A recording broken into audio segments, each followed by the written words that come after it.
Hey everybody, Peter Zeihan here, coming to you from Colorado, taking one from the Ask Peter list today. And is it, do I worry about Venezuela invading the South American state of Guyana?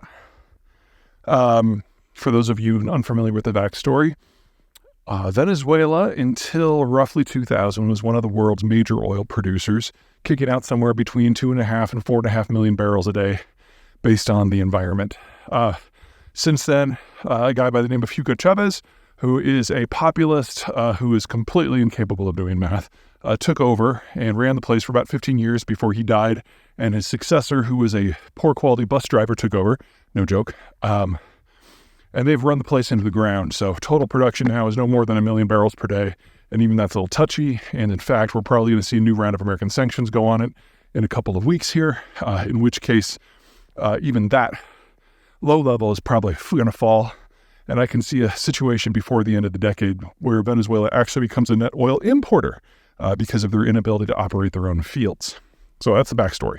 Guyana is another former colony, more recent colony, just to the east of the country, has a population of like 3 million, just 3. Anyway, they found oil offshore a few years ago, and so the American company Exxon has been operating there ever since. And I think they're supposed to hit 1 million barrels per day this year. I'll have to get back to you on that one.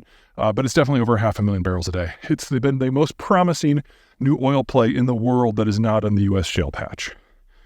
So the idea would be that Venezuela, to avoid a state collapse, which is a very real danger now, would pick up and move over to Guyana to take the oil and the income.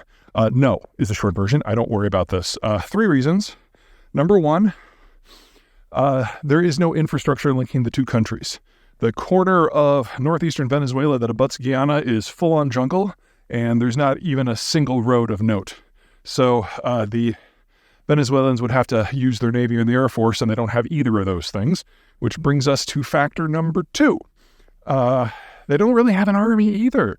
When Chavez took over, the military was broadly opposed to him, and there was this ongoing power struggle. And the way he solved that was by bribing the generals with the money that would have gone for equipment and training. Well, you fast forward that over 20 years, you now have way too many generals in order to run the military and no functional military. So if the Venezuelan army was able to all get into one place, they would just kind of walk as a mob into the jungle and die. And any that did manage to cross over into Guyana could easily be defeated by the Marines at the U.S. Embassy, all 6 of them. There's not a military question here.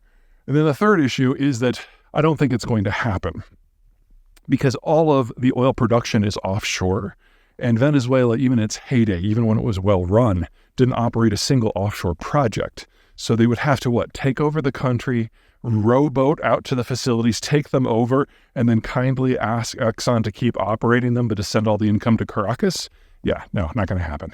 So there's no need for the U.S. to get involved here because there's no danger whatsoever. Although I got to admit, it would be hilarious to watch Venezuela try.